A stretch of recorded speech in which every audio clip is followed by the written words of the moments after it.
Today, we're going to be looking at a beginner-friendly course that we gave a difficulty score of 3.6. Hi, I'm Rob with It's Playable Golf, and this is our course guide series where we're going to take you on a hole-by-hole tour of a featured golf course. So this is the Stoney Creek Golf Course in Arvada, Colorado. It's a 9-hole golf course that has a par score of 30. It is 3 par 4s, and it's only about 1,600 yards, and it has a slope of 85. Alright guys, starting off at hole number 1, this is a par 4. It's roughly 230 yards from the middle tees, and it's got a slight dogleg left, and the elevation will dip after about 170 yards. So the tees were located near the back of the middle box today. They didn't have the back box open, so we're hitting from the middles, and the pin was just left of center. So when you're standing at the tee box, it is a blind pin, but the majority of the fairway is visible. For the target line, you have two different options.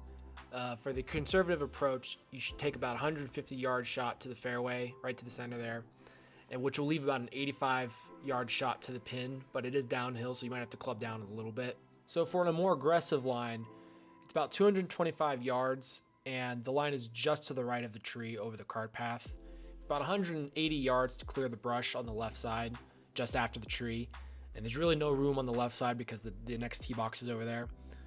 But if you go to the right a little bit more, it's about 210 yards before that brush. So your easiest option if you're still trying to be aggressive is to go with a 200 yard shot, and this will put you on the downslope of the fairway, which is pretty puttable. The tree is at 120 yards, so it's not really a concern unless you hit more of a stinger kind of shot. So this green is kind of like a rounded triangle. It'll help you out if you land a little bit short. There is a lot of danger on the left and right of the green though, so you really want to try to keep this one straight. There is room in the back if you do shoot a little bit long. It's pretty close to the 7th green, and there's traps in between there. So if you do end up going a little bit long, it's gonna hurt you a little bit, but not as much as if you miss left or right. So my recommendation for this hole, if you're a little bit less consistent or a newer golfer, go with the conservative route. Put one right into the middle of that fairway, and then you should have a pretty easy shot down into the green. If you're more accurate, try to get a little bit more aggressive here. It is a short par 4, and it's generally reachable with an iron in most cases. So the tee box on this first hole was looking pretty rough. I ended up giving its condition score just a 3. So this fairway is pretty forgiving. It has a lot of room on the right if you have a bit of a fade or even a pretty big slice. So I gave the difficulty on this one a 3. So I decided to use a 6-iron here. The plan was to land about 190 and then roll down the slope to the front of the green. My first shot ended up hooking left a little bit tad into the tree, so I was going to go try to find it and hit a provisional just in case. So walking down this fairway, it was actually in pretty good condition right up until about the front of the actual green. That's when you started seeing a little bit of a dead grass area, but overall it was actually very, very good condition. As for the variability of this fairway, it was pretty flat right up until that elevation change. Then once you're on that downslope, you're generally going to have some uneven shots. There's also some rollers along the right side of the fairway once you get a little bit closer to the green. Unfortunately, as I was rewatching the video, I discovered that I walked right by the provisional ball as I was looking for the tree to see where my first ball went. So that kind of sucks. I ended up searching for that first ball in the high brush, but wasn't able to find it. And I assumed that provisional had actually skipped across the fairway into the opposing rough with a bunch of leaves. So I couldn't find it in there either, so I ended up just dropping. For this next shot, I had about 50 yards left to the pin, so I decided to go with a sand wedge and just take it like a half shot. The rough was pretty easy to shoot out of. I gave the difficulty there a 4 and landed just in front of green, so it went about 43 yards. The green was in pretty good condition, maybe just a little bit below average. And then, as I was walking up, it looked like it was fairly flat, so I didn't expect this ball to be breaking left to right very much at all. The green speed also felt pretty average. This putt was a little bit long and broke to the right at the end, so I ended up finishing this for double. So overall, this is the shortest par 4 on the course. It does have a smaller green, so it can make the approach shot a little bit more difficult. But it's one of those holes that if you're more aggressive, it can be very rewarding. So it's got a really high risk to reward ratio. Moving on to hole number 2, this is a 124 yard par 3 with about a 5 to 8 foot drop. The tees today were located at the middle box area, and the pin was in the center, maybe just a little bit left of center. This position leaves you with a shot that's over water, and over a small bunker that's just in front of the green. The tee box is slightly elevated, so you're probably going to want to club down a little bit. For this hole, the target line is going to be directly at the center of the green. It's about 115 yards from this tee box location, and it's about 97 yards to clear the small bunker in front. This green is a little bit wider in the front and the narrows in the back, so it's going to be a little bit more forgiving if you have a shorter shot, but it's deep enough to the point where if you do end up hitting it a little bit longer, it's not going to hurt you very much. So my recommendation for this hole will definitely be attack the pin. Most golfers won't need anything more than a 9-iron. If you are a newer golfer, then possibly just go for the fairway and, settle for a bogey here. This tee box was a little bit in a rough condition. I ended up giving it a 3. There were a lot of other areas though that they probably could have moved it, so I'm not sure why they kept it in this spot. From this position, the fairway seems pretty small. It's more lined up for the front tees, but it's short enough that you're just going for green here, so it's not really too much to worry about. There is water in front and to the right, so if you hit a little bit of a fade, you might want to aim a little bit more left. But there is some waste area on the left, so you just got to get over that, and then the small bunker. I ended up hitting my 48 degree here. I ended up clubbing up because there was wind in my face. I also had to move forward a little bit because I didn't want to hit the camera with the golf club. The tees were like right in the back, right next to the hill. But I basically just aimed right at the middle of the green and ended up hitting just to the right side of the green. The fairway was in okay condition. This is where I started noticing some of the browning spots that were around the course. This hole is mostly flat, so I gave the variability score a 2. And due to the slight drop from the pin to the green, I ended up giving it a 4 for the elevation change. I took a look at the trap while I was over there, and I found that it was pretty hard. And it's also pretty small. It's a little bit below average of what you'd find in a normal muni, so I did end up giving it a lower score because of this. I'd say the green was in an okay condition. There were some dead spots in the very back, and the fairway like right around the front of the green was also looking pretty brown. So it did get a little bit lower score because of this as well. So I'm putting slightly uphill here from the right side of the green. The pin was on the left side. This was a pretty long putt, but the speed felt relatively average for a muni course, so I was able to get it pretty close. This putt ended up breaking slightly left to right, and I ended up going past it just by a little bit, but I ended up finishing up for par. So overall, this is definitely one of the shorter holes on the course. I recommend attacking the pin here if you can, but if you are a little bit shorter, it's definitely more forgiving than if you end up going long. Hole number 3 is listed as a 175-yard par 3. This is most likely from the rear box though. The tees were in the back of the middle box, and the pin was located back center. There was really no elevation change on this hole from the box to the green, and it's a very, very wide fairway here. The target line is, again, to go straight at the green, and from the position of the tees, it was about 150 yards to the pin. This green is a bean-shaped green, so it's very forgiving if you're both long or short, and then the left and right have a couple trees and rollers that can make the approach a little bit more difficult. It's not really going to be much of a punishment if you are over there. So my recommendation for this hole is definitely to go for the green here. You should base your club selection off whether the pin is in the front or the back of the green. So this is probably one of the nicer views on the course since you have the mountains in the background and some trees. Tee box was not as damaged as the previous, so I ended up giving it a 4 here. There is a small creek right in front of the tee box, so if you hit it fat or thin, just be careful you don't go into that. The fairway is very wide, so if you don't really have the distance to get there, just go for the fairway, and you don't really have to worry about if you hit a draw or fade or anything like that because it is super wide, and on the right there's another green, so you'll probably end up being able to find your ball if you have a mishit. I went with a 9-iron here, and I ended up hitting the back center of the green. I did have a slight fade that hit the roller on the right side of the green, which kicked it back to the left, and then it rolled into the back. This fairway had a lot of dead and brown areas. It can make your second shot more difficult because it's a lot more firm than the live grass. But this fairway is very flat, so there's no real issues with variability here.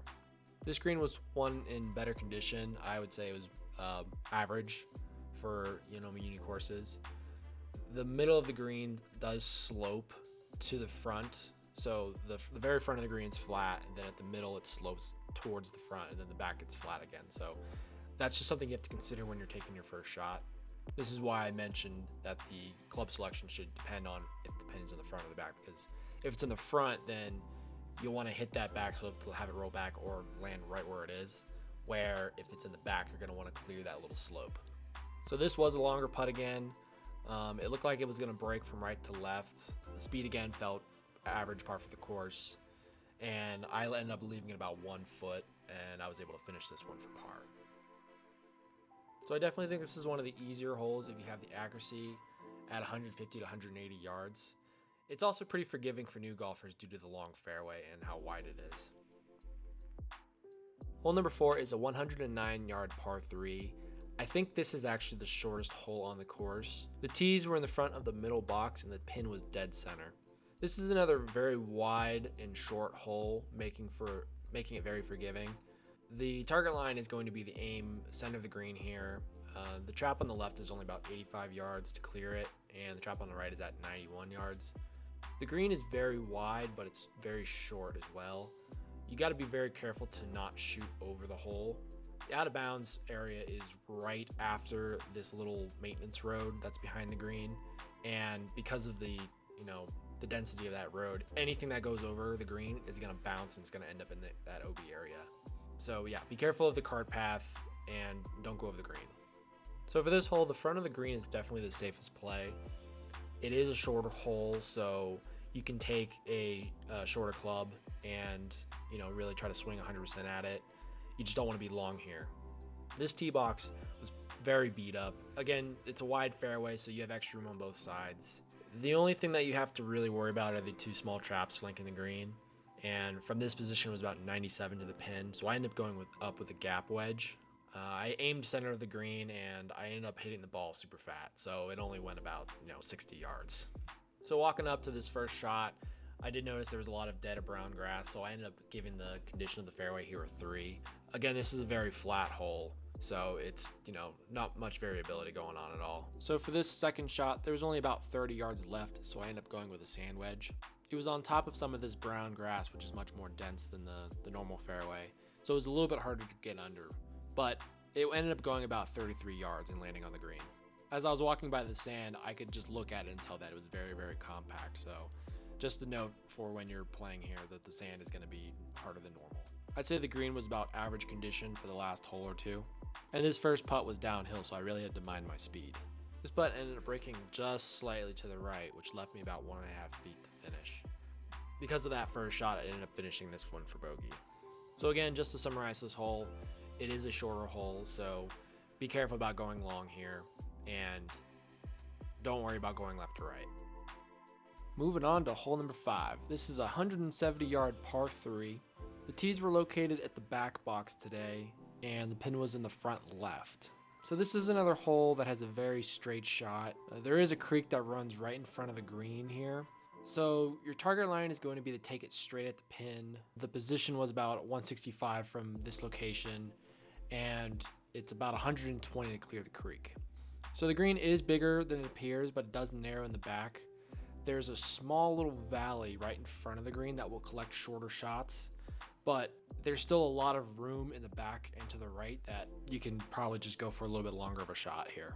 So my recommendation for this hole is definitely to play towards the back of the green. It's going to be the safest spot even if it rolls off.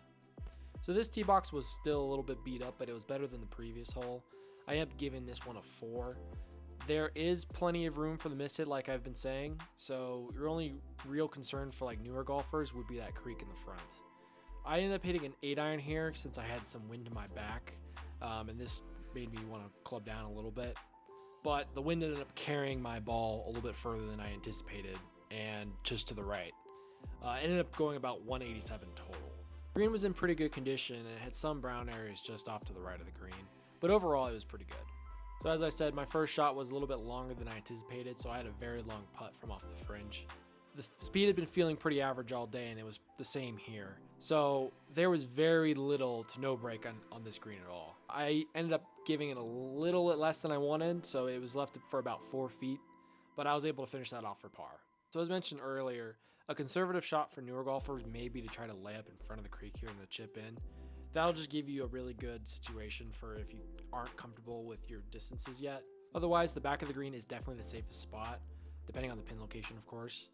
The front of the green, if you're up in that valley, it's going to give you an awkward kind of lie, and you'll have to lob it onto the green, versus on the back, you'll generally have a lot more green to work with coming back onto the green. So this can be the longest hole on the course.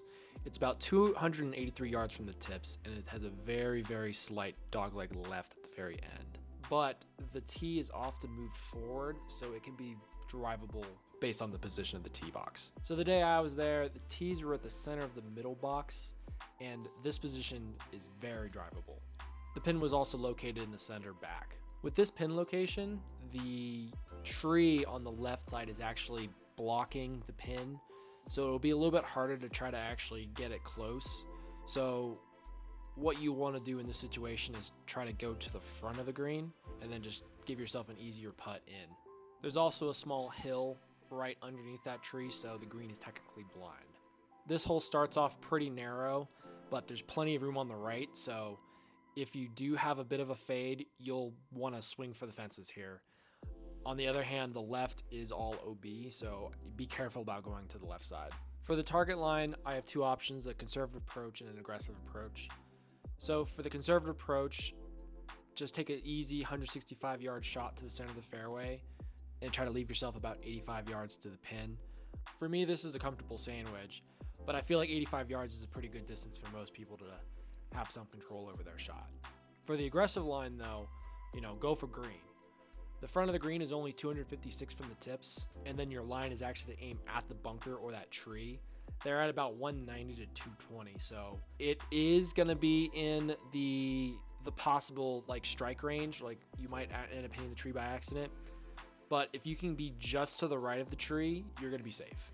The left of the tree though is very, very dangerous. There's a little waste area behind there that you can't see, so do not go left of the tree, stay right of it, and then if you go past the green, that right side has a lot of rough to kind of stop your ball from going too far. So the shape of this green actually favors the conservative approach a little bit. There's a goalie right next to the green that makes an aggressive line with the draw dangerous, like I've mentioned before, so you are safer if you have a fade. So I actually prefer to go for the green on this hole when the tee box is more forward. When it's not though, I do still hit. I try to go for as close to the green as I can, but I try to favor that right side a little bit more. So this tee box was in a pretty average condition. I ended up giving it a 5. The fairway, since how wide it is on the right, I gave this a much lower score for difficulty wise, and it really will help you out if you have a fade or a slice. Again, the target line is at the tree, which is at a distance that an aggressive shot may hit it. But I ended up going with a 3-wood here, and I ended up hitting a perfect shot just to the right of the tree a little bit, and it ended up coming down just in front of the green and rolling into the rough. So walking down this fairway, I did find a lot of brown grass. I ended up giving the condition here a 3. And then again, like most of the holes on this course, this fairway is very, very flat. So again, a lower variability score. Doing just a quick scan of the green, it was also in pretty good condition aside from a dead spot in the backside on the roller. So because I had very little green to work with, I ended up deciding to use the lob wedge and going for a flop shot. What you'll see end up happening though is I end up sculling the ball over the green. So putting down that roller with dead grass and this dirt patch ended up rolling a lot faster than I anticipated and ended up rolling back over the green on the other side. So then I got back over there and I went with a frustration chip and ended up just going short, and then I, annoyed, just kind of took a swing at it and ended up landing 1 foot from the hole. So, don't let your frustration get the best of you, but, sometimes it works out once you just don't care anymore. Thanks to these silly mistakes, I ended up finishing this hole for double. Although this ended up being a blow-up hole for me, this very easily could have been a simple birdie. So if the tees are more forward, definitely get aggressive here. If not, go with the conservative approach. Try to land it, within 100 yards of the green and just chip up for an easy par. All right, hole number 7. This is a 124-yard par 3. The pin was in the front of the very back box, and the pinch was just at the center, but just slightly left. So this is another flat hole. There's no elevation change going from the tee box to the green, and there is some telephone lines overhead. So if you end up hitting them somehow by accident, this will equal a free re-tee. The target line, depending on the tee box location, is going to be about 115 to 120 yards. And there's a small little creek that runs right in front of the green. It's very narrow and it sits about 100 yards. So moving to the green, this green is very short. It's only about 15 yards from the front to the back. So distance is going to be key here. You're going to really want to focus on picking a club that you know will go exactly how far you want it to be.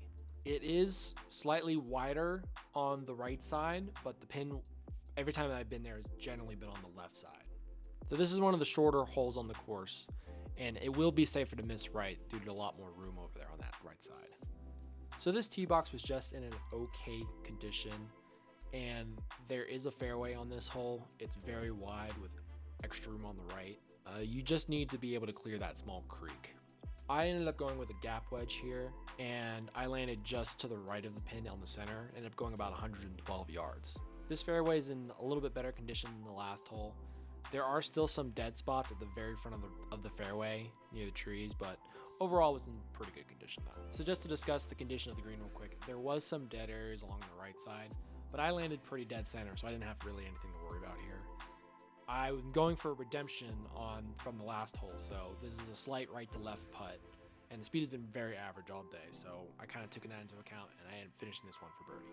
So out of all the times that I've played this course, this is the one that I've tended to birdie the most. So I do think it is a bit of an easier hole, irregardless of the fact that the green is pretty short, but if you can get your shot to kind of stick that green, you'll have a pretty good birdie look generally. This is a 266-yard par 4. This is the last par 4 on the course, and it's often the longest one, depending on if the hole 6 tees are in the back or not. The tee box for today was located in the back of the middle box, and the pin was located in the center of the green. So this fairway is generally a little bit uphill for the first 100 yards or so, until about the middle of the fairway. This makes viewing the green from the tee box somewhat difficult. If you have a group in front of you, you can kind of use them as a gauge for how far the green is. So again, you have OB on the left, and then there's a small little pond on the right side behind the trees, but you'll generally have a little bit more room on the right if you end up missing, because there is a small hill right before that little pond, so it'll kind of collect your ball to keep it from rolling in. So again, for the target line on this hole, there's two options, a conservative approach and an aggressive approach, but realistically they're going to be pretty much the same line almost. The conservative approach is going to be about 215 to 185 yard drive, which will get you to the top of that uphill, which will make the green visible and a lot easier for the approach shot. The 215 to 185 mark will leave you about 65 yards in for the pin. The aggressive approach, again, try to drive the green. It's about 260 to 240 yards to the front of the green. So if you have that distance with your driver, it does make sense to go for it here. There's also a small rough patch right in front of the green that will slow your ball down if you do have a little more rollout. So again, this green kind of favors the conservative approach just of how it's angled, but your aggressive shot has a lot of room on both sides to roll with a lot of rough, so it should slow down your ball enough to give you a good little chip shot in if you go past it. The only thing you have to be careful of is going too long. The street is pretty close to the back of the green, so if you end up driving it like 280, you'll probably end up losing your ball. So overall, you do need distance to get to the green on this hole. If you don't worry about it. Just focus on getting on that flat part of the fairway and giving yourself an easier approach shot in. So the tee box here was in a pretty average condition for the course. I tend to let the OB on the left side get in my head for some reason, so I end up usually going a little bit more to the right. The width of this hole is a little bit more narrow at the very beginning, but then opens up a little bit because you have the OB on the left and then the little pond on the right. It is a little bit more narrow for this course. So I actually said this was a more of a typical width for your average muni course. So I ended up hitting the driver here, and the ball went dead straight. I was watching it go towards this tree in the background, and I had the line of travel. I knew exactly where it was going here. This fairway was definitely in very good condition compared to the rest of the course. I ended up giving a much higher score on this one for that reason. The fairway is generally pretty flat, minus that uphill at the very beginning. But there's also a lot of leaves on the fairway, so it made finding the ball very, very difficult today. Walking up to the green, it also appeared to be in pretty good condition.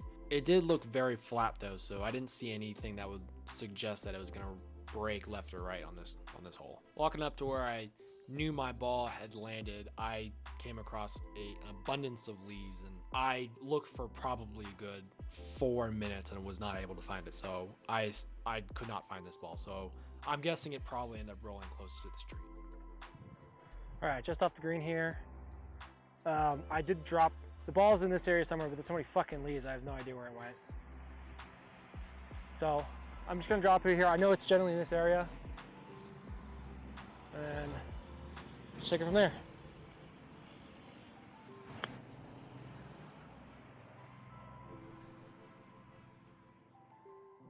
The chip shot left me about 5 feet for par, but for some reason I decided not to read the putt, so I ended up missing it right. I ended up finishing for bogey because of this silly mistake.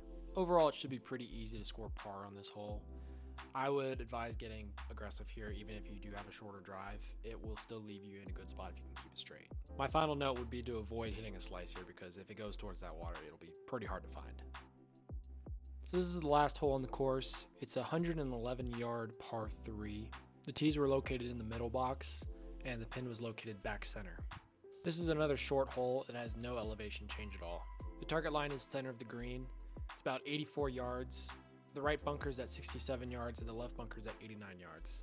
The front of the green is roughly 70 yards, and the back of the green is at 97 yards. So you've got about 30 yards to work with for distance.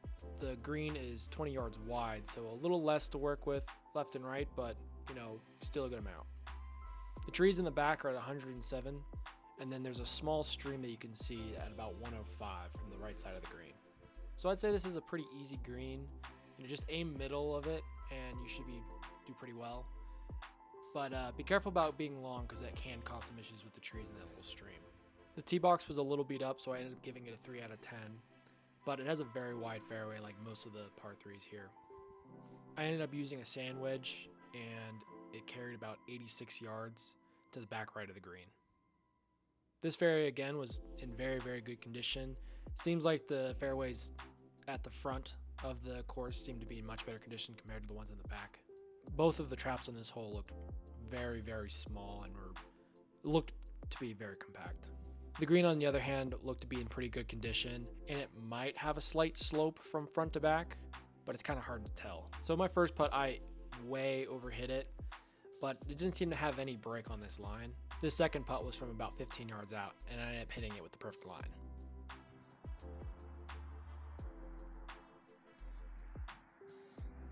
What a fucking par save. So just to summarize, this is another shorter hole with a relatively flat green and small bunkers that you really shouldn't even consider. So I ended up finishing this course with a score of +5. I definitely think that's a pretty good score here, but I think I could have gone lower if I didn't mess up holes number 1 and number 6.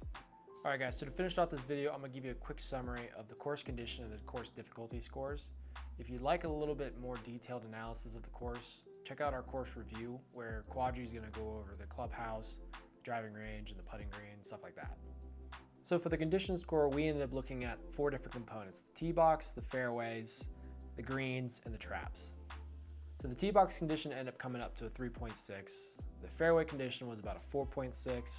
The green condition was a 4.2, and the trap condition was a 3.2. So after averaging these all up, they ended up coming up to a final score of a 3.9. So I'd say the actual biggest contributor to this score ended up being the trap condition. The traps were all very, very small and very, very compact, so it generally just brought the entire condition score down because of that fact.